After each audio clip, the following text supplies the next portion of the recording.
Hi, everyone. Welcome back for week 6 of the Tadaima Fine Art Friday Artist Talks. Now, last week I teased that today's artist was the first person I thought of when I had to come up with a list of artists to invite to be part of Tadaima. Here's the reason why. Every day I go into work, I pass by or walk upon Kristine Aono's relics from camp.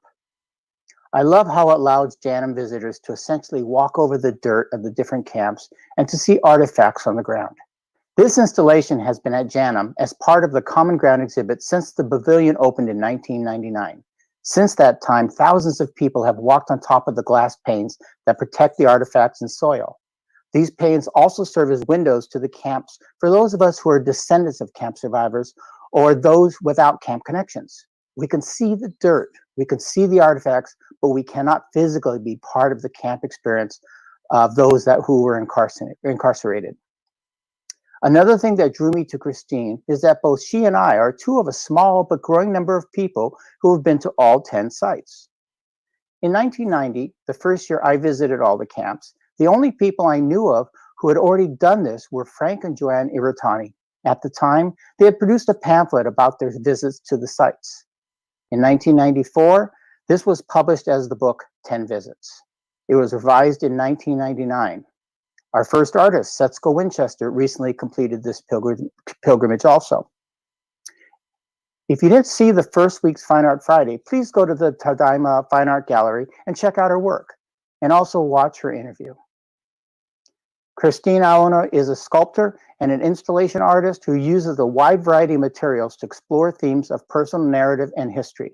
Her art tells stories of her family's Japanese-American experience and cultural, racial, and social issues that reflect both historical events and present-day circumstances. Input and interaction with communities is often an integral component of her artwork. Among Aono's solo shows include the National Museum for Women in the Arts and the International Sculpture Center in Washington, D.C., and the Japanese American National Museum. Her work has been exhibited in places such as the Mary and Lee Block Museum of Art, Northwestern University, the Long Beach Museum of Art, the Bronx Museum of Art, National Academy of Design, Japan Cultural Center, Embassy of Japan, and the Washington Project for the Arts. She has received the MacDowell Colony Fellowship and numerous grants, including one from the National Endowment for the Arts. She holds a BFA from Washington University in St. Louis and attended the Skowhegan School of Painting and Sculpture.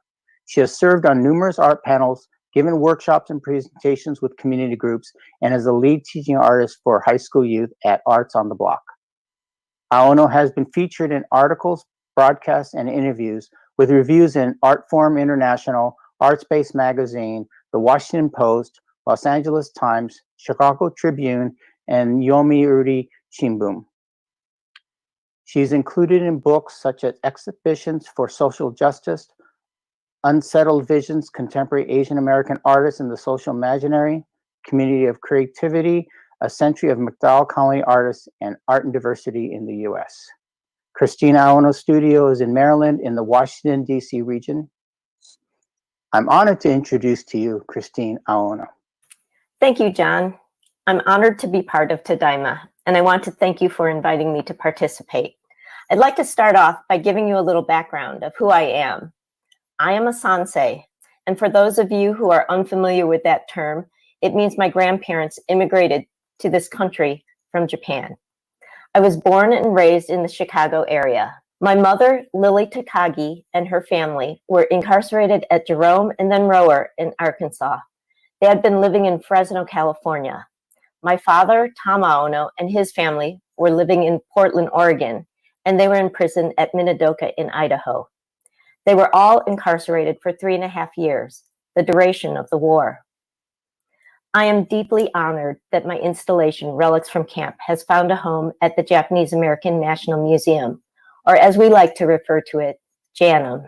Relics from Camp was first exhibited at Janum in 1996 in the original Historic Museum building. The late and wonderful Karen Higa was the curator. Relics went on to be exhibited at the National Museum for Women in the Arts in Washington, D.C., where it was curated by Angela Adams.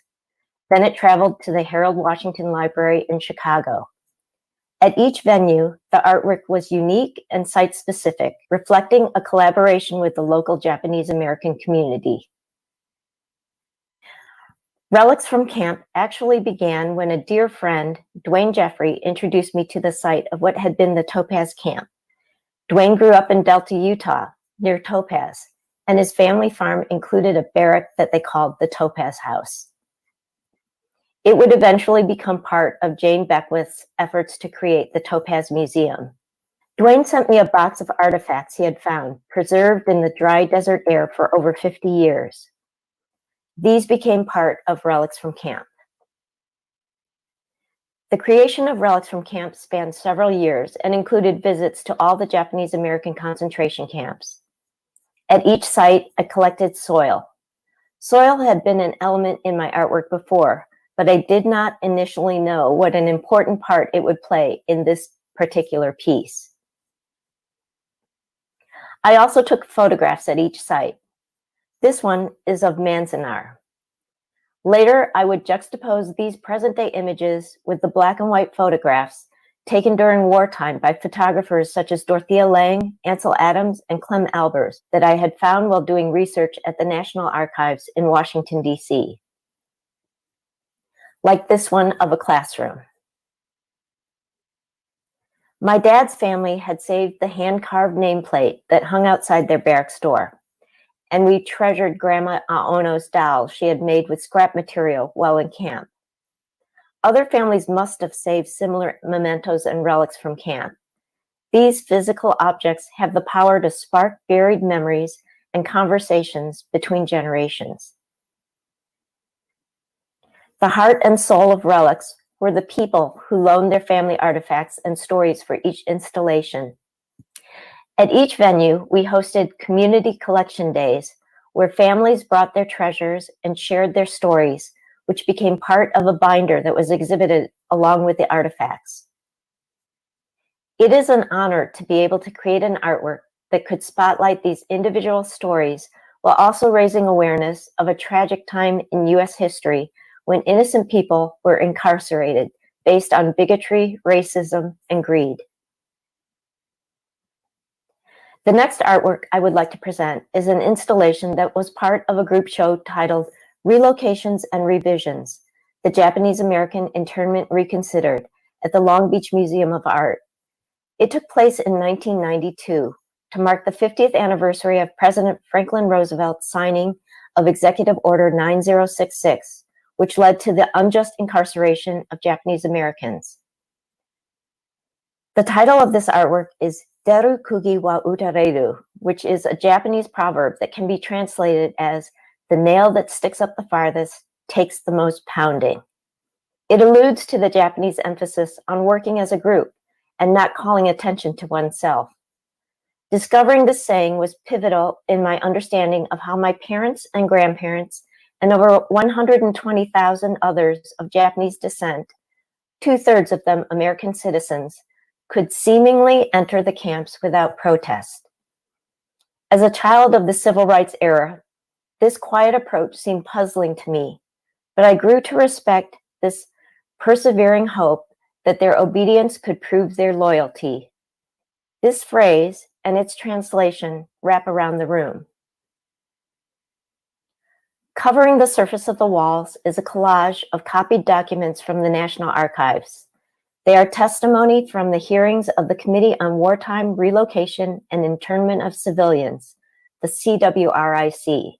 It was a time when many who had been long silent about the effects of the incarceration were finally opening up. This was a cathartic time for the JA community, and it eventually led to redress. Also collaged on the walls are copies of letters written by my maternal grandfather, describing his life before and after the war years. Stippled into the surface of the walls is a grid of 120,000 313 holes, one for each person imprisoned. At the time of the show's opening, a little more than half of the holes were filled with rusted nails, showing age and history.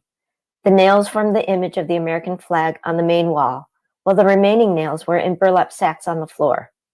Visitors were encouraged to add nails to the wall in honor and memory of those who had been incarcerated. If all the nails were inserted, the walls would be completely covered.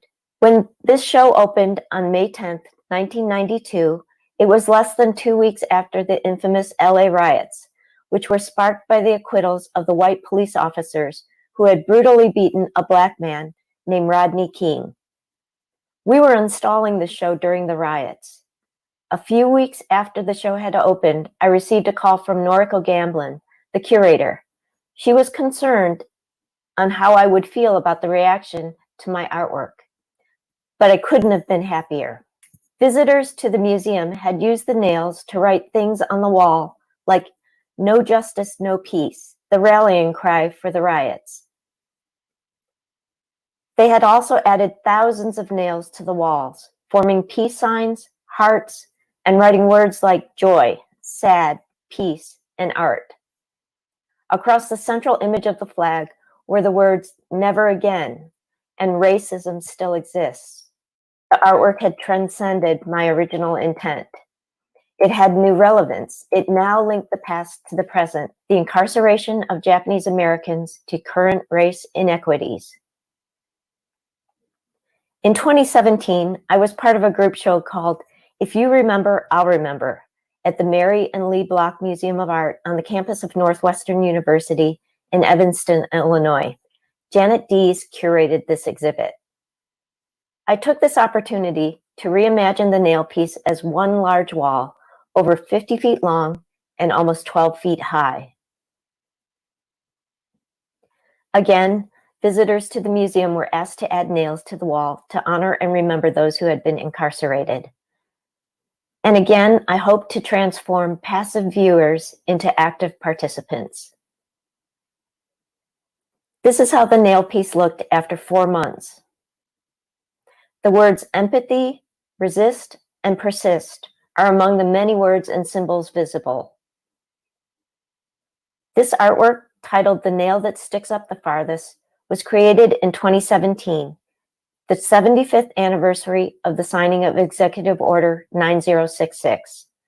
The Block Museum, in partnership with the JACL, JASC, Multicultural Student Affairs, Chicago Japanese American Historical Society, Japanese Mutual Aid Society, and the Chicago Japanese American Council, hosted an event within my installation, which featured elders who had experienced the incarceration. Over 200 people participated. This was part of a Chicago-wide day of remembrance. Here is a short video made by the Block Museum.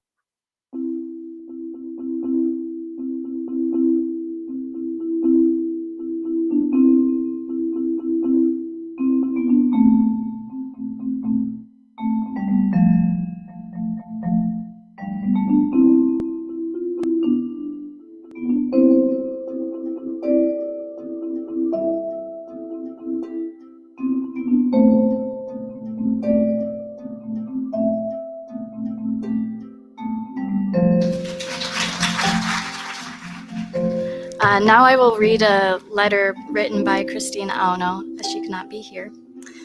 Dear participants of this Day of Remembrance, I wish I could be joining you at the Block Museum for this important day of remembrance. As a sansei, a third-generation Japanese American, I treasure those personal stories of triumph and struggle that are chapters in the collective narrative of our country. As an artist, I have long been interested in my family history and the effect that the internment camp experience has had on who we are today. Those 3.5 years spent incarcerated had a profound and lasting effect on the Issei, Nisei, and subsequent generations. Years ago, I came across the Japanese proverb, "Deru kugi wa utareru," which translates as, "The nail that sticks up the farthest takes the most pounding." This describes the Japanese belief that one should act as a group, not cause trouble, and not call attention to oneself. To me, this phrase explains why the Issei and Nisei decided to obey the government's orders and, in the vast majority of cases, enter the camps without protest. They were told they could prove their loyalty to the US by their obedience. As a Sansei and a civil rights era American, this concept is opposite of the more Western phrase, the squeaky wheel gets the grease. From the Japanese proverb, I created this installation, The Nail That Sticks Up the Farthest, which also incorporates copies of documents from the National Archives of Testimony given by former internees during the hearings of the Commission on Wartime Relocation and Internment of Civilians in the early 1980s. Over the surface of this piece is a stippled grid of 120,313 holes, a hole for each person interned in the camps. I invite you to do more than passively view this artwork. Come in closer, read the testimony from former internees and the letters from my grandfather. Ponder the past and connect to the present. Finally, I hope that your experience of adding nails to the wall will be a reminder that we all have an obligation to take action for the persecuted who have no power. I hope we can prevent history from repeating itself and that we will find strength to be the nail that sticks up the farthest for victims of oppression.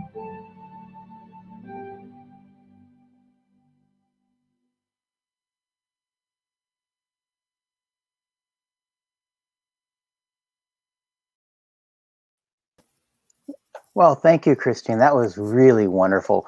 I have to admit that I'm become a massive fanboy of yours, of your work. I love installation because I love the interaction, that interactive quality between the visitor and the artist.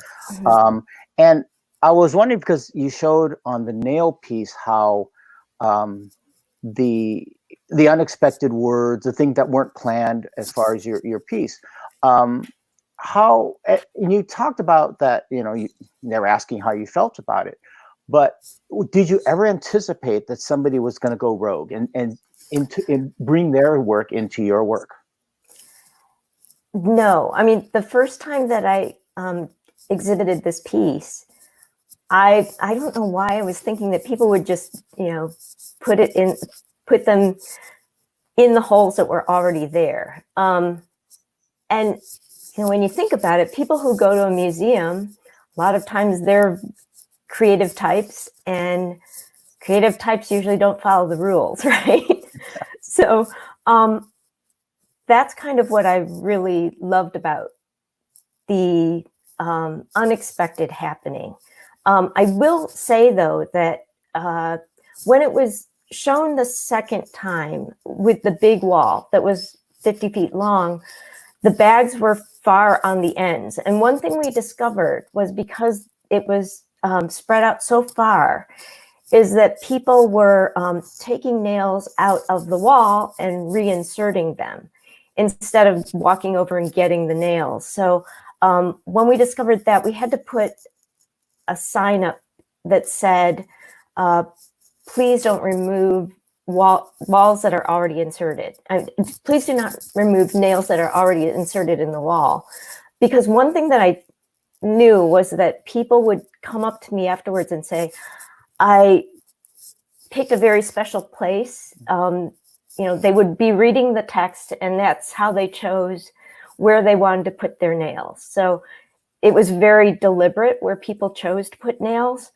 And I didn't like the idea that someone might take those nails out and put them in someplace else. So that was one thing that we changed, was asking them not to remove nails. We also, there was a concern that what would happen if someone were to spell something out that was offensive or something? What do we do then? And my feeling was, well, if someone does that, then other people can come and obliterate it by adding more nails. So luckily we didn't seem to have anything that was offensive. But I had to leave it open for people to be creative. I'm glad you had Class C visitors. So also I was noticing that on the piece when you had the close up of the nail piece with the holes, Mhm. and it's almost like I was looking at the pieces and I thought if everybody filled those nail holes in solid, you would almost obliterate some of the text of the underlying documents. Was that something that you thought about, that transformation of the text? That yes, I mean, you could actually still read some of it, but it was harder. It definitely was harder to read. Mm-hmm. In some ways, it's almost that transformation of just filling it in completely would almost feel like that was a step forward. You know, it's a way of getting enough people involved to also honor every single person who was in those camps. So all 120,313, which would be really kind of that's an enormous number, right? Yeah. And actually putting those nails in takes a long time. So it took an army of people to put the nails in that we did have in for the start of the show, and that was approximately 60,000. Mm-hmm. But yeah, which is a lot. Mm-hmm. But yeah, it's that would be quite an accomplishment to get all of them in the wall. Were you afraid that people wouldn't participate when they first started doing this? That, because it's a museum and a lot of things you don't touch the art and you don't, am I allowed to do this? Did you have specific instructions when they went in, or how did you to prompt them to do it? There was small text on the wall as you entered that asked people to add nails to the wall in honor and memory of those who'd been interned. And what was helpful also is that there was an opening. So there was an opening reception and people were adding nails during that time. So then people could see when they came in that there were things added. You could tell that nails had been added. So I think that helped, that people kind of could see what they could do. Mm-hmm. Yeah. So where's the nail piece now? What's going on? So as is the nature of installation art, it no longer exists, which is fine with me. Some people find that hard to grasp, that you create art that is only temporary. But these pieces, and I consider the piece that was in Long Beach and the piece that was at the Block Museum to be completely different pieces. One of the reasons is because they are site specific. They were made specifically for the space that I was given, and also because they were different times and different communities that were involved, which made them so very, very different. The nature of installation art is that it is only up. It is site specific, and it usually is only up for a certain amount of time. And for me, these are pieces that symbolize a certain time in history. So it's fine that they are dismantled. And thank goodness for photography, right? Yeah. That we can record them. So they don't exist anymore. Have you? And the other thing is, for those who don't do installations, the other option is to rent storage units everywhere and store everything. That was my world as an installation artist for a long time. How have you ever thought, because of the current situation now, would you like to, or thought about making a new version of it? Because the great thing I loved about both versions, that people brought their world into your artwork. It wasn't the expected. It wasn't about what you're talking. It's the things that they're suffering. And now, the stuff that I saw on those pieces are the stuff that I would see now in the protests across the country right now. Exactly. Yeah, exactly. And when the piece was in Long Beach and the LA riots broke out after the acquittal of the police in the Rodney King verdict, that made it very, very site specific, very much about the people living in that neighborhood, people experiencing what was going on. And what's going on right now is really important. So I think, yes, it would be very interesting to be able to do this piece again in a specific city and have the reaction of that community in that piece. Yeah. It's interesting because the fact that you're talking about you're installing that piece during the riots, and at Janum, that they were getting ready. Opening day was supposed to be the day after the riots started, and so like my mom was volunteering and my aunt was volunteering. They were working at the museum. When my mom was there, they had no idea what was going on outside the doors. And so for that connection, that tie, I thought, into the community between the Black community not the communities themselves, but the situations going on, that, they were finally being able to have a voice in many ways to protest what's happening to them, at the same time that this museum is finally opening to tell the stories of the Japanese American experience. I thought it was just a really powerful time. So you talked about, or we talked about the fact that you installation art. So why installation? Why do you do it? So I started out in sculpture. I actually started out when I was going to college. I thought I would do sculpture and graphic design, and those are about as opposite as you can get. I do sculpture, and I've studied all different ways of making sculpture. I like to describe it as having a lot of tools in my toolkit. So the way I approach sculpture or art is to think that to not have myself be confined to certain materials. I like to think that whatever my idea is, I can realize it in whatever materials I want. So that's one of the reasons why installation art appeals to me, because there are no walls necessarily closing me in. I can choose what the walls are. I can choose the space. It's not just an object in the middle of a room. I can invite the viewer to become an active participant by walking into a space or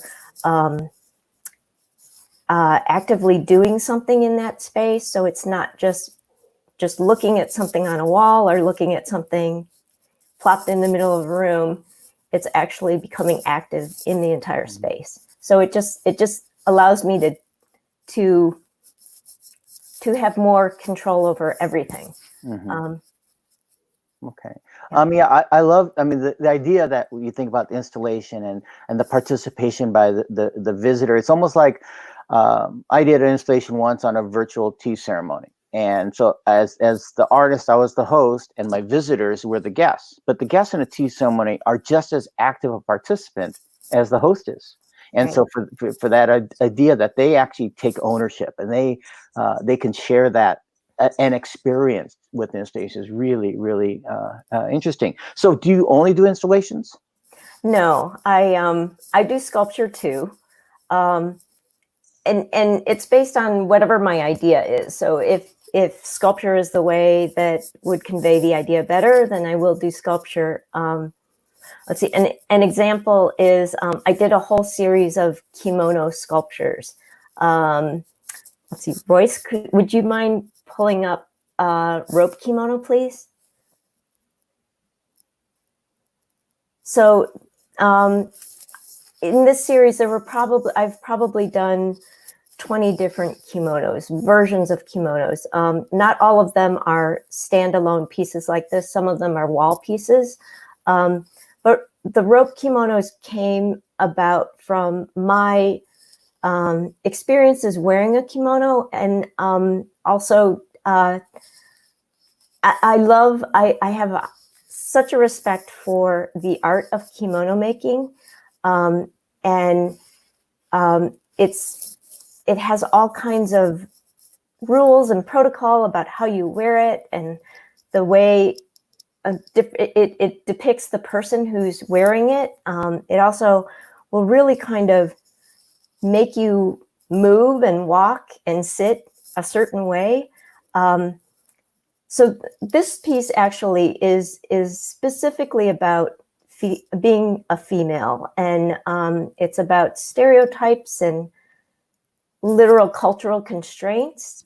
And all of these kimono pieces are, they're actually, they have an exterior and an interior. And the interior space is usually filled with something that's ephemeral. And in this case, this one is filled with leaves from a Japanese maple tree and a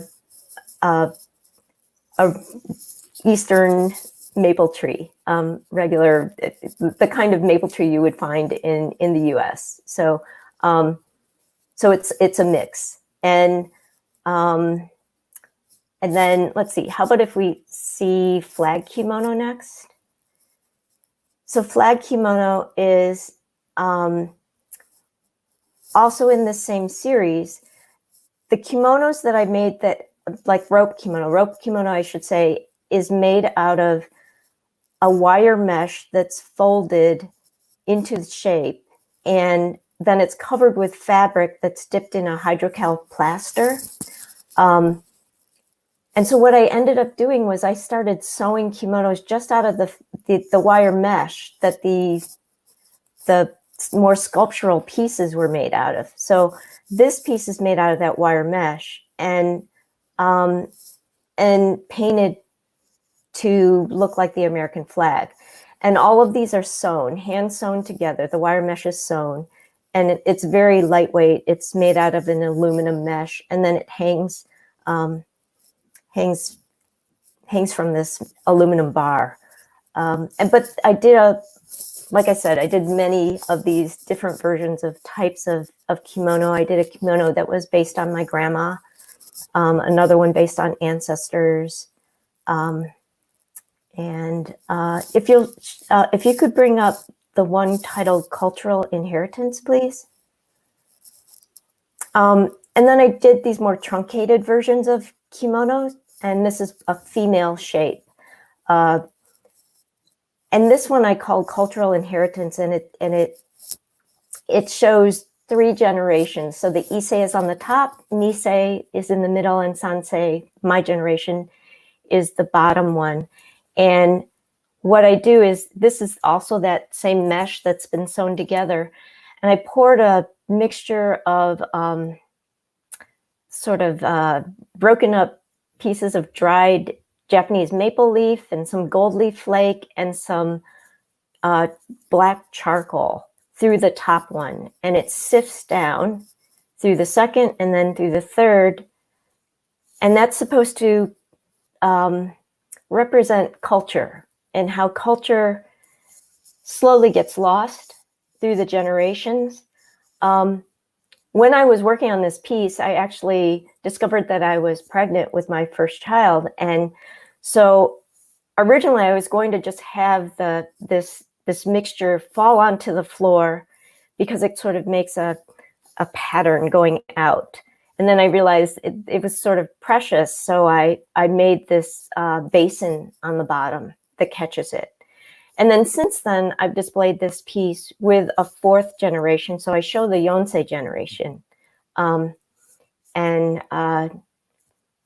this is one of the kimonos that I've done. And there are, like I said, probably 20 in the series. It's an ongoing series.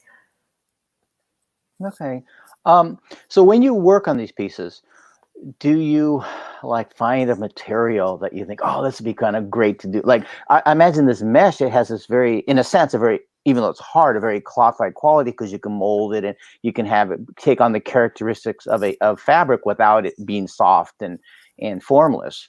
But do you do that, or do you, like the nail pieces? Was it the saying that, you know, that you saw and you thought, oh, that kind of inspires me visually to do something? How do you do this process of your process of art? My process of art takes a long time. Like the nail piece was inspired when I found that saying. But putting all the pieces together, like knowing that I wanted to have the CWRIC testimony as part of it, and my grandfather's letters, it was sort of, I was just reading all kinds of things in it, and it all sort of came together. Finding that phrase was sort of inspiration for me. With the kimono, it's actually based on a very bizarre story, but I was waitressing. After I graduated from college, I thought I was going to do this starving artist thing. I'd waitress and I'd do my art. And I got a job when I first moved to the DC area, working at a kind of, it's a teppanyaki style Japanese restaurant, kind of Benihana style. The kind of place that most Japanese don't go to, but people go to it for the show. It's where they throw the food around with the knives and all that. And when I got there to apply for the job, the first thing the woman said to me was, "You speak really good English. Can you come in tomorrow, bring your kimono?" And I said, I have a kimono, but it's from when I was 5 years old. And she said, "It's okay. We'll have stuff for you, but you'll have to buy it eventually." So when I showed up the next day, I went into the dressing room and there were about 20 other Asian women getting dressed in kimono, and all these different languages, all these different Asian languages were being said, and nobody was speaking Japanese. I was dressed in kimono, wearing, the geta sandals that are really high, and I was an experienced waitress, so I was used to moving fast, especially the lunch crowd and all that, and I couldn't move my feet more than, I had to shuffle. When I handed people their food, I had to hold my sleeve back in order to hand them the food. And then I had to, everything was dictated by the kimono that I was wearing. And that's what inspired this piece, was that experience of realizing that I couldn't move in the world that I know wearing this kimono. But I like I said, I truly am very, I adore the whole history of kimono. And I think I really respect that as an art form, but personally wearing one was not me. So that's where the kimono series started, was because of that experience. And finding the material for doing it, I was thinking I would use chicken wire and plaster, and I've always hated using chicken wire. You use that and you cut your hands up. So one of the things that I love to do is I love hardware stores. I just will walk the aisles and just see all kinds of different ideas of what I can use as materials. And I discovered this aluminum mesh that is called gutter guard. It's only, a few inches wide, and you stick it in your gutters to keep the leaves out. And I realized this is really wonderful stuff. It's already got sort of a beautiful grid. It's lightweight. I can sew it together and it bends really nicely. So that's how I started making those pieces. It's just kind of a trial and error. And also just sort of having a background in lots of different materials just gives you more ideas. Yeah. Okay.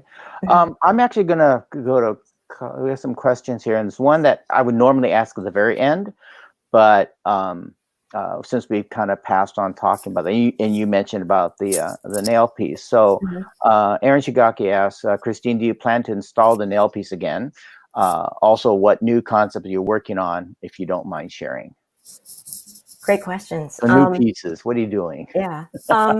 So I would love to install the nail piece again. it really needs the support of an institution like the Long Beach Museum of Art or the Marion Lee Block Museum. They were wonderful to work with, and it really takes a lot of people to put that together. So lots of careful planning, but yeah, I would love to. I would love to. At the moment, there are not plans to do it again. And so the newer pieces that I'm working on. So I recently finished a piece that's called Tadaima of Resilience. And Royce, would you mind pulling up the before image of that piece? It's thank you. So this piece is actually on display in a virtual show right now called Shift at the McLean Project for the Arts in Virginia. This piece it's a familiar little figure. I mean, some of you might recognize this little Tadaima. Tadaima is based on a Japanese, it's based on a Japanese story of a monk who was so dedicated, and he meditated for so long that he lost the use of his arms and legs. That's how the story goes. And so he became this symbol of resilience and perseverance, because you could knock him down and he would always upright himself. So these little figures are popular in Japanese culture, because they're usually made out of sort of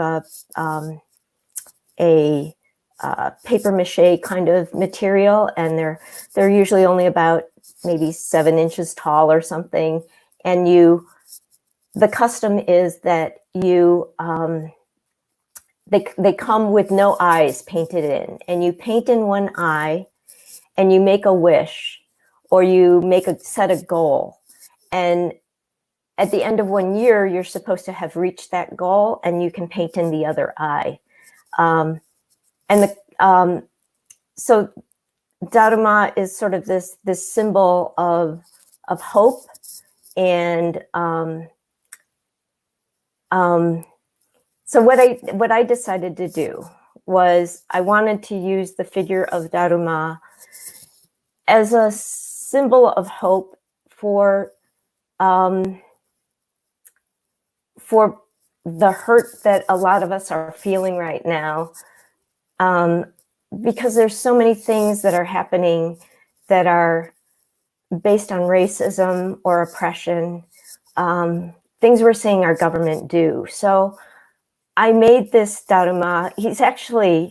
He's really big. He's 5 feet tall, and when he's displayed, he's supposed to go on a 2-foot high pedestal. So he would actually be 7 feet up, and or 7 feet high. So this piece is about righting wrongs. There are documents that are adhered to the outside of this piece, and these are copies of government documents that depict shameful times in our history when racism and exclusion and oppression and greed caused our government to make very unjust decisions. So these documents are things like Plessy versus Ferguson of 1896, the Indian Removal Act of 1830, the Dred Scott decision of 1856, Executive Order 9066, 1942, and Executive Order 13769, which is the Muslim travel ban of 2017. So this is a piece about unfortunate times in our history, shameful times in our history, and But like I said, I wanted it to be a hopeful piece. So the part that is hopeful is I want people to add to this piece by adding these sort of sticky notes. So if you could put up the let's see, it is the detail shot, Tadaima detail. These are what it would look like after it's been displayed, after people add these sticky notes that have a drawing of a Tadaima on it. And what I'm hoping is that people would fill in one eye, make their wish, and write down what their wish for change would be. So these are some examples like Black Lives Matter, end voter suppression, the Equal Rights Amendment, Believe Women, LGBTQIA rights, all these issues that are happening right now that I'm hoping we can cause change to happen. So that's what this piece is about. And it's actually going to be in a traveling show that's called Resilience, a Sansei Sense of Legacy. This will travel hopefully starting in 2021. The curators are Jerry Takagawa and Gail Enns, and it's being traveled by the Mid-Atlantic Arts Alliance. There are other artists in this show who are also participating in Tadaima. The artists in Resilience are Roger Shimomura, Tom Nakashima, Lydia Nakashima-Dagarod, Naomi Judy Shintani, Reiko Fuji, Jerry Takagawa, and Wendy Maruyama. So that's something that's in the future. And there's also a slide of this piece, how it would look afterwards. So that's the after. Yeah. But his eye's not filled in yet. No, not yet. Not yet. But hopefully, right? Yeah. So is there a symbolism for the whether this piece being 5 feet or the overall height being 7 feet, or you just wanted this bigger than life thing to attract more attention to the visitor? Well, because it's traveling, I had to keep in mind that some places might not have a ceiling that's higher than 8 feet. So, and I wanted it to be as big as I could possibly make it. So that's one of the reasons. Yeah. Okay. So we have a question from Clement Hanami. He writes, Relocations and Revisions was one of the first major exhibitions based on the incarceration using Japanese American artists in a non-Asian institution. How did it feel to be part of this groundbreaking exhibition? Oh, you might want to talk about what that exhibition actually was. So that's the one of the nail pieces. That was that exhibit was really great. It involved many installations. Paintings by Roger Shimomura was in that, and Tom Nakashima. And that was, it was really an exciting exhibit to be part of.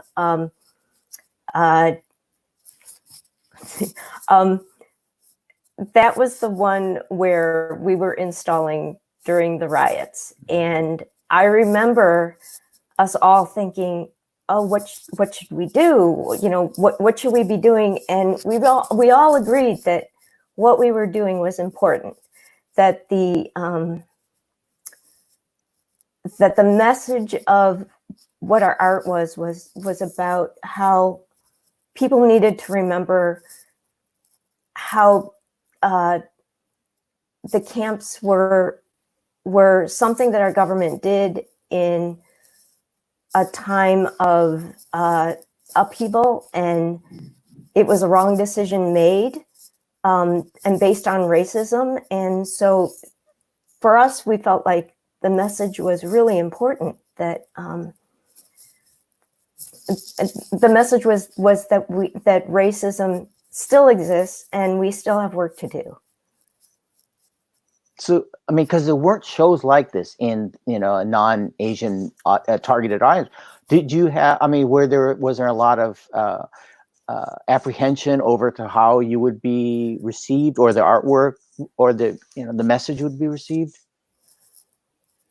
I'm not. I wasn't worried about how it was going to be received, but I do recall that Noriko Gamblin had told me that she was having a hard time getting people to accept this show that was all about a Japanese American history, right? And she said that there was one instance talking to, I don't know if it was like a neighborhood committee or something, where somebody was very skeptical. And later that person came to the museum and was really, really taken by everything that was there, and felt it was very relevant. Mm-hmm. And I don't know if it was maybe because of the racially charged time we were in at that time, and being able to see that it was relevant. I'm not sure, but I remember that she had personally felt that there could be some tension because it was about a certain group of people. Okay. Yeah. Okay, before we go on any further, I'm going to apologize, but I don't care. We're going to go over. This is so great. So, there's a couple questions here that are interestingly from men. And it goes back to the kimono exhibit. So Ken Mochizuki, did it occur to you doing your kimono exhibit that the kimono was invented by men to constrict women physically and symbolically? Oh, absolutely. Because the kimono actually, it goes back to Japanese theater, and kabuki, where men were all the actors and men had to look like women. And so, and fashion followed theater. So women's kimonos were based on men wearing them. That's one of the reasons why it just kind of makes you straight, because it just wraps you really tightly, and the obi just sort of negates your waist. So yeah, very much it was designed by men, actually for men. Yeah, very, very good question. Thank you. And I love the fact that, you talked about that, it comes from theater, and that when you wore the kimono at the restaurant, that was theater. Yeah. It was, and you had to do your little knee walking.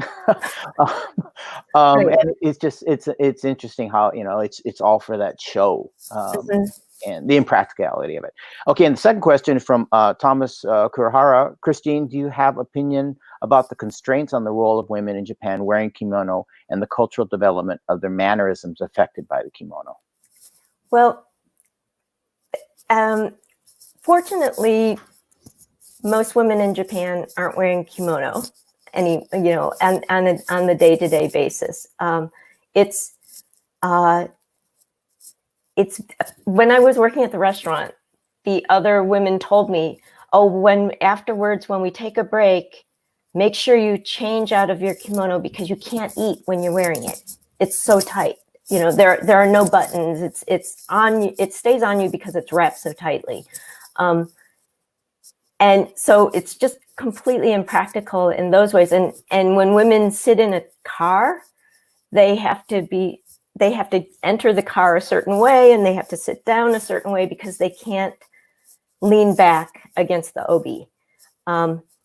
It's it's beautiful. It really is beautiful. I think it's a gorgeous art form, completely impractical to comfortably wear. Yeah. Okay. It kind of reminds me of the story I heard about Rihanna wore a dress to some awards, and it was this big mess, and she had to just kind of squeeze herself into the car and fit in, and totally impractical way. She couldn't sit back because of this dress, the way it fit on her. She loved the way it looked, but horribly impractical for a garment. Sure. So let's get to you know, our connection in a sense, the camps, and the visitation of them. What was it like? Okay, first off, I have two questions that kind of relate to this. At what point did you decide you had to visit all 10? Was it in creating a piece, or just because you thought you had to visit all 10? And then what was like when you first visit, when you first step foot on the sites? Well, the first camp that I went to see was actually Topaz in Utah, and that was in 1988. Because my friend Dwayne Jeffrey, who I mentioned earlier, grew up in the town of Delta. And then when I did the installation at Long Beach in 92, one of the weekends that I was there installing was a pilgrimage to Manzanar. So I went to the pilgrimage. And then the other camps I went to were in 94 and 95. I did all the other ones in 94 and 95 and went back to both Topaz and Manzanar again. And I think by that time, I had already decided to do relics from camp. I probably had already been talking with Karen Higa and Angela Adams, the two curators. And so I think that's when I decided I needed to go to all of them and also collect the soil. When I went to Jerome and Rower and Minidoka, I went with my parents. So that was really special to get to go there with them, because it was the first time they'd been back since the war. Wow. So what kind of impressions did you have time to kind of be alone at the camp when you first approached them, or that you could at least, what were your thoughts about, how did you feel when you first stepped foot in those sites? They were all so different, it was really interesting to see how different all of them were.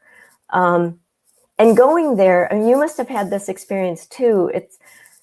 Your mind is trying to figure out what am I seeing that was there back in the 40s, and what am I seeing is newer. So trying to figure out that part of it was really important, because I'm also aiming my camera, right, and trying to figure out, is this the right shot, or am I showing it true? Also, I went with different people. All these different visits, I went with different people. So that sort of changed the dynamic. Going with my parents was really special, and I was very focused on them. And then during this time, I had my daughter. So having a baby along also changes the dynamic. But they were all very different. What were your impressions when you first? Well, I was in a sense, I went solo on everything, and so when I met people, it was locals. So, for instance, when I was at Topaz, I met Jane, and then Jane introduced me pretty much everybody. But that was my introduction. When I was at where was it? Oh no, also at Topaz, I met this couple who they were marble collectors. And so they would go to Topaz to collect marbles, and that there's just a lot of artifacts in the ground, and so they would collect them, and so every month or so, and they would camp, and so they before glamping was a term, they glamped. They had this Chevy Suburban that was just the bed in the back, and then they pulled this former U-Haul trailer. And she had the most amazing deluxe kitchen there. And so one of the great things about was being able to meet people, and for me to be able to teach them a little bit about, because they really didn't know what the sites were about. And then in their case, she they didn't believe in camping rough. And so they invited me for dinner. We had wine, filet mignon. I mean, it was just an amazing experience. And for each of those camps, it was like that.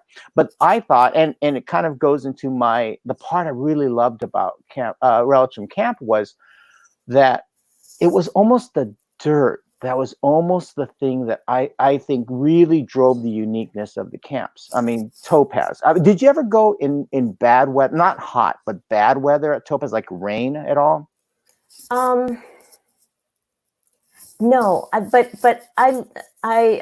we have kind of a connection to Utah, so I go to Utah a lot, and the desert in the rain is really something, isn't it? Yeah. I mean, Well, yeah, because it's an alkaline mud, and so if anybody else, obviously people at Topaz knew about this, but if you notice, there were a lot of geta at Topaz, and one of the reasons why is this mud was so sticky that one spring I went there. I tried to go different seasons if I could. So if it was extremely a camp known to be extremely cold, I'd try to go in winter.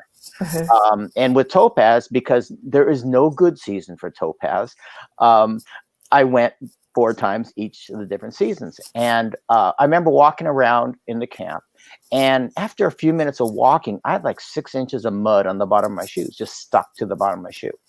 And that's when I saw like boot scrapers, and I saw all the things that people did to try to get rid of the problem. And other camps like Amachi were sand. It was a very, very sandy one. Some camps didn't really have that personality.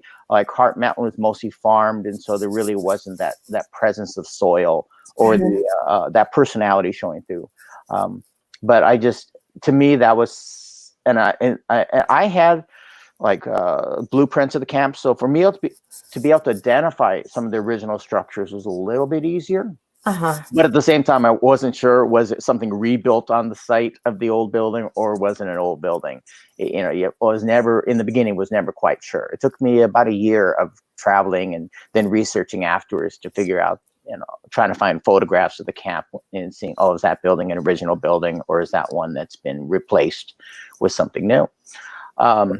So you had, I think you went about it smarter than I did, because you had all those maps. I would love to go back. I definitely need to go back to a lot of these camps and see what they look like now, especially the National Park Service has done so much. It'd be very interesting. Now, you started talking about the soil, and I wanted to comment on that, because that is something that I was just amazed at how different all the soil is. And the different soils really reflect how different the experiences were. Like, for instance, my mom was in Arkansas, and Arkansas is rainy and humid and muggy, very different from where she grew up in California. So when I went with my parents to see Jerome and Rower, I remember we were driving out there, and there's a house that's fairly close to where the monument is. And I actually knocked on the door just to see if anybody was home. My dad was very nervous about, just bothering people. But I thought, I've gone all the way out here. It will be a long time before I get back. I'd like to talk to somebody. But so nobody was there. We drove out towards a water tower out in a field, and we could see there was a pickup truck coming towards us. And my dad was sort of nervous, like, are we trespassing? I said, don't worry, just roll down the window. And the truck pulled up next to us, and this very tall man leans out his window and said, "Are you coming home?"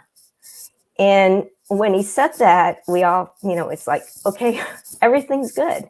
And that man was John Ellington, who you also met, right? And he was just wonderful. He spent the day with us and took us to lunch at a diner, which we've talked about. You probably were treated to the same diner. His favorite diner. Yeah. It was really, just kind of one of these places I never would have found. It was great. And then later we were at his farm, and I asked him if it would be okay if I got some of the soil from his farm. And he said, well, what kind do you want? And I said, are there different kinds? And he said, oh yeah, there's the loamy stuff over there. And then there's the stuff we call gumbo. It's the stuff that pulls the boots off your feet. And my mom said, oh, I remember the gumbo. And I said, well, I think we need to have both. So he helped dig up this gumbo. And then what happened was for relics from camp, for the installation, to sterilize the soil is all put in an oven and baked.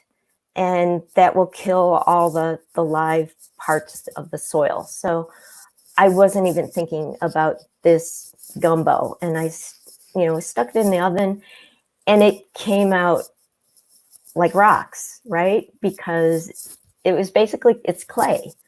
So I remember bringing it to Janum. These buckets got shipped out to Janum. And Clement Hinami and Babaragami, they spent hours trying to break it down with sledgehammers out in the parking lot. And we managed to get it small enough that we could spread it out enough. But everybody knew that this was happening. And then we had the collection day. And the collection days were really wonderful. They were the time when community members would come in and they'd bring their artifacts that they'd saved from camp days. And almost always they would say, oh, this probably is not very important, but, and then it'd be some wonderful thing that they were bringing in. So on one of the collection days, a man came in and he brought in, actually, if you could show the slide of Relics Jerome, that would be good. Yeah, okay. So this is showing the Jerome box. During the collection day, a man named Richard Murakami came in with the little clay figure that you see in the middle. And he said that was a figure that his aunt made of his brother when they were in the camps. Wow. And yeah, it's made out of that soil. It's made out of that clay. So it's really I want really to point special. out, for visitors to the museum now, we've changed out the objects because best practice in the museum is you don't leave them on exhibit for a long time, that you need to rotate them through. So there's a whole different set of artifacts in these pieces now. Right. And I also want to point out that none of these artifacts are actually on the soil. They're on a plexiglass stand, so they don't actually touch the soil. So, yeah. Yeah. Okay. Yeah, I was talking to Clement about this too, and he said, "Yeah, we actually were really worried when we even bring dirt into the museum because of all the the critters that might be living in it." And I think he said actually that they had to heat it like 3 times, I think, or something like that. Right. To make sure they killed everything. Yeah. Yeah. Mm-hmm. One thing that I had experienced was like the marble hunters and other people, basically every other camp, is I met all these locals, and they had a bunch of, they gave me so many artifacts, and some of them, I mean, I got 4 windows from Tule Lake, barrack windows. I got this cement mushroom from Topaz that was from a garden. And these are all things that they collected. And the problem was they collected them, so there's not really, I don't have a direct provenance of where they came from. So they get a little problematic from that point of view. But were there any artifacts? And so because of this, there's just amazing, my imagination goes crazy with the stories that I attach to these artifacts. Were there any artifacts or people that you met there that really stood out to you? Like you mentioned John, for instance. I mean, and it's funny, if you went to lunch with John, you may not have seen this in action, but I went to dinner with him to that little restaurant. And the man does not get bitten by mosquitoes. I was eaten alive when we were standing outside afterwards talking, and never saw one even land on him. But so, are there any theme objects or people that really stood out to you? Well, Jane Beckwith is somebody who really stands out. I mean, that she is the driving force behind the Topaz Museum, and she was always very, very generous with her time, and that she was really great to get to meet. I saw her on a couple of occasions. Usually when we went, we didn't go during a pilgrimage, and we didn't see many people. So seeing John Ellington was special. Mm-hmm. We ran into some families at Minidoka who we spoke to, who were farmers on the land there, and that was really nice to talk to people who have been farming the land since the war. Mm-hmm. It's interesting because a lot of these places were deemed uninhabitable. A lot of the places were reservation land or something like that, and in many cases, the Japanese American farmers, so many of the West Coast farmers were put in these camps and managed to farm the land. A lot of it is farmland now. Mm-hmm. Yeah. Yeah. Well, it's interesting also that most of the camps, part of the reason for the camps was to bring water to develop farming. And like Jerome and Rohrer were the opposite. They had to drain the swamp land to create the camps. So that would make that arable land. They actually had to get rid of the water out of the camps. Right. So a question here from Susan Morita. Did you grow up knowing about the J incarceration experience, or was there a moment that you recall when you learned about that history? Hi, Susan.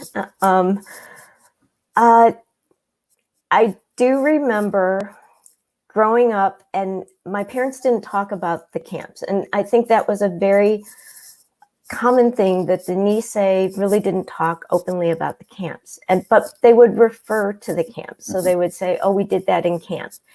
And I remember thinking, "Wow, my parents went to camp, and we never get to go to summer camp."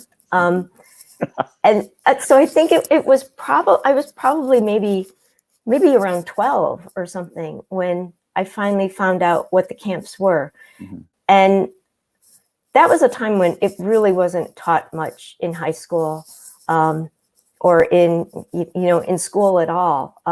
It just wasn't taught that much. And when I remember taking U.S. history, and my sister and I, we were living in Chicago suburbs. We were the only, I think there may have been only 4 Japanese in this huge high school. And I have a twin sister, so we're in the same class. And the teacher starts reading the one sentence that's in our U.S. history book about, the camps, and they call them the internment camps. And he turns to us and says, "Do you know anything about that?" And we were both sort of horrified, and we were both at the time extremely shy. So we said yes, but didn't go into it. But that was all that was in U.S. history. That was all that it was one sentence. Hopefully, from what I understand, these days things have changed. But well, I've heard that it just regionally depends. Some places still don't, and some places do more. So were you horrified because now all eyes in the classroom are upon you, and you're stood out as being different? Okay. Yeah, that's what it was. I mean, we were very young. I think, obviously now I'm not at all shy about telling the story. Mm. So how old were your folks during the war? How old were they? Yeah. Mm-hmm. So my dad was, I want to get this straight. My dad was 12 when he went in, and my mom was 9. Okay. So they were little. For my mom, she remembers crying. She says she remembers crying the first night, and and keeping everybody in the barracks awake because she was crying. And my dad's experience was, you know, he was a teenager, and he just got to run loose with his friends, right? All over the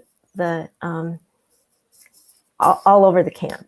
And what was interesting was when I went with my dad to Minidoka, it was the first time he'd been back. And my dad has a really, really amazing memory, especially spatially. And he could remember where his barracks were. So there's actually a picture of him digging the dirt where his barrack was. Royce, would you mind pulling up Relics Tamaono? So what barrack, do you remember the block he was in?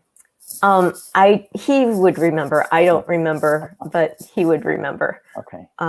Yeah. So he's digging dirt where his barrack was. Wait a minute. He's digging dirt and taking National Park Service land? At that time, it wasn't National Park Service. I think we met the family I think that's their farmland. Okay. Oh, Yeah. we'd have to have Hanako, sick Hanako on him. Yeah. Yeah. No, well, that dirt would be at Janum right now anyway. Yeah. So did you ask him, or did he want to do this? Do you remember? I probably asked him. Okay. But he's very interested in things like this. In fact, I'd love to take him to the Minidoka pilgrimage. Yeah, we've talked about this, by the way. So Mia, Hanako, and all the other Tadaima Minidoka people, we're going next year. Okay. Okay. Meet you there. I'll meet you there. Okay. Yeah. Oh, wow. I mean, this is, I think it's just really, it's really fun to see when people do go back for the first time to the sites, and just, you know, all the different emotions that come back to them. And, you know, sometimes it's just, heartbreaking, because they don't do well. It's just, they can't, all of a sudden, all the hurt and pain that they kind of wanted to bury and hide or forget about come back. And other times, it just, you know, helps them heal, I think, sometimes. So, yeah. So it's not really a question, but Kimiko in the background is asking us, hey, what about Jerome Rohr? Meaning she runs the pilgrimages for those camps. So. Oh, sure. Yeah. Of course. Yeah. So how old were you when you really learned about your family's you know, history in the camps? I don't remember an exact moment. I think what happened was we all just started asking questions. And I think that what I've learned is one of the great things about doing the Relics from Camp, the community days, is that when there's an object or something like that, it can start people talking. Because I know with my parents, they aren't very talkative people, but I learned that I needed to know the questions to ask them. But if I didn't know what the questions were, that was the problem. So finding out more about the camps was really important so that I could know what questions to ask them. But also things like, you know, artifacts that we had in the house, like the nameplate that was outside the barracks of my dad's barrack, that could spark conversation. So that was one of the reasons why I thought Relics from Camp was important, just to get different generations to start talking, because almost always, like I had said, people would say, oh, you probably don't need this, it's not very important. But they're all those things are so important. And I'm hoping that the Nisei understand that their children and grandchildren really want to know these stories. They really want to know the history. So when, like the nameplate, so that was that in your grandparents' home, or is that something your dad had? Or okay, so was it up and visible, or was it something just like put away in a suitcase and hidden away, and all of a sudden one day you discovered it, or how did that work? So my dad's family lived in Portland, and they had a neighbor watching the house when they were in the camps. And when they returned, they were able to live in that house again. And the story is that, and my cousin is living there now. The story is that in the garage, they had the nameplate hanging up in the garage, and it was there for a long time, alongside a jar that had a rattlesnake in it that was also from the camps or something like that. I don't know what happened to the rattlesnake, but the nameplate is now in the collection at Janum. Yeah. Yeah. My dad's father used to catch rattlesnakes at Amachi, and he was only there for about a year because he was in the Department of Justice camps most of the time. But he used to catch rattlesnakes, and there was a guy there that was the rattlesnake man that actually used to do it. And actually, I guess sell them to hospitals for the antivenom or something. Really? But so after my grandfather had passed away, I got his rattlesnake parts. So there were skins, fangs, rattles. My mom made me throw it away.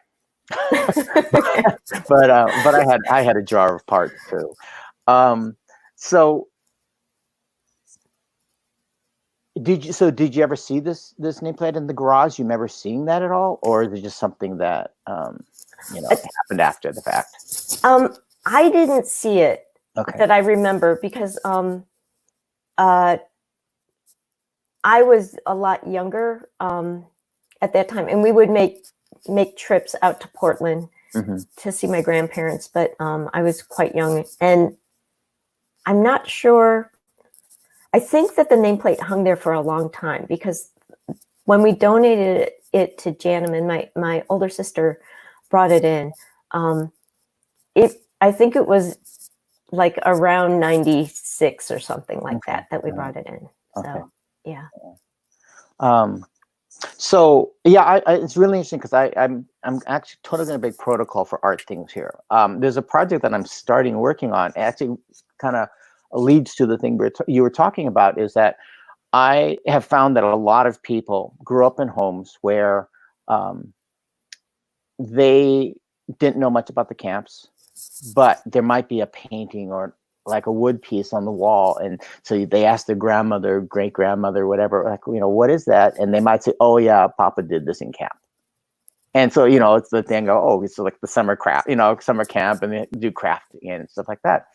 And I think that with a lot of we've done with the camps have been really, originally was talking with the Issei or having them tell their story, and then now the Nisei, because we're losing so many of them. Those of us who weren't or too young to be in the camp, we're the descendants of the camp survivors, is we don't have many stories to tell, and people haven't heard the stories. But in fact, we have those stories. We are now the caretakers of our parents and grandparents' stories. And a lot of times, I came from a family where my dad wouldn't stop talking about camp growing up. I've never known a time in my life where I didn't know about camp. Wow. And so we're weird in that way. Whereas most people are like you. It was just something that wasn't talked about. I wasn't ever allowed to ask my grandparents about camp, but I did know that, I knew their story, what they went through. And so this idea that all these people, and so I can't imagine what it's like. And so I've just been fascinated by the fact that all these people would grow up and see these artifacts, these objects in the house, and they know it's from camp. They don't know what camp is. And they don't know that the family story behind being in camp. And then one day, somehow, or over a period of time, they start learning the full truth behind that object. And right. So I was thinking, imagine talking to these descendants and having this object to tell the story, and then I photograph them with the object in a place of significance. Like if there's a suitcase, to actually photograph them at the point of departure to go to the camps. Or to take that name, I can't take it in Janum now, but to take a nameplate and actually go back to the barracks site and photograph them with that site to bring back their ancestors, their grandparents and parents, and to bring them now they they become part of that story, a very tight member and part element of that story. You know, I So think it's fascinating. is that your next project? That's a project I've started working on. I kind of put on hold because I moved from Colorado to here, and so I stopped doing that. But yeah, it's definitely something that I'm developing now that I have more time and a more stable life. I have a job, so I could start thinking, okay, how am I going to approach this again? But yeah, I think we, the Sanseis, or at least the children and the grandchildren, the people in the camps, really, now it's our turn to start owning some of these stories and agree. Contributing. Yeah. It also, I mean, just knowing that is the experience that our parents had, sort of, for me at least, it really explains the way my parents chose to raise me, right? Like a lot of Sansei, I don't know how to speak Japanese. So my parents didn't teach us Japanese, even though at one point we lived sort of in a multi-generational situation in Chicago where my grandparents lived in the brownstone we were in. So when I was very young, Japanese was spoken because my grandparents were there. But I think it's very typical that the Sansei weren't taught Japanese. And part of that is because our parents were very young children when they were put in these camps, and just knew somehow that it was important that they raise children who were very American, and that there would be no question of their nationality, right? So, but understanding what, you know, the trauma basically that they were raised in explains our upbringing. Yeah. I unfortunately went to Japanese school for 6 years. It was living hell. And it was like, because we lived in a very, very Caucasian area, the West San Fernando Valley in LA. And so to kind of get in touch more, I think, with our Japanese ancestry, that they sent us to Japanese school. But my family was one of two families that they didn't speak Japanese as the primary language in the house. So everybody went to the Japanese school. They already spoke Japanese all over the place. And my parents spoke Japanese to keep secrets from the kids. So it was not good. But but I, you know, and I agree with it. I think that a big part of how Sansei were brought up, and it had to be the Sansei had to a lot of times discover the Japanese in them rather than the parents doing it to a lot of times. We are horribly late. Yeah, we are. So I think we have to quit this. I have had a great time. I mean, like I said, you know, by the way, we talked for 3 hours just on a phone call when we first met. So it's amazing. I'm really, thank you very much. Thank you. Really. For doing this with us. And it's great meeting you. And we'll definitely see you at least at Minidoka, maybe Drummer sometime. And so next week we have two artists, Reiko Fuji and Ellen Bepp, who are two Bay Area artists who will be talking next week. So please join us for that. And so thank you, Kristine. And thank you. We'll see you in the future. Okay, bye.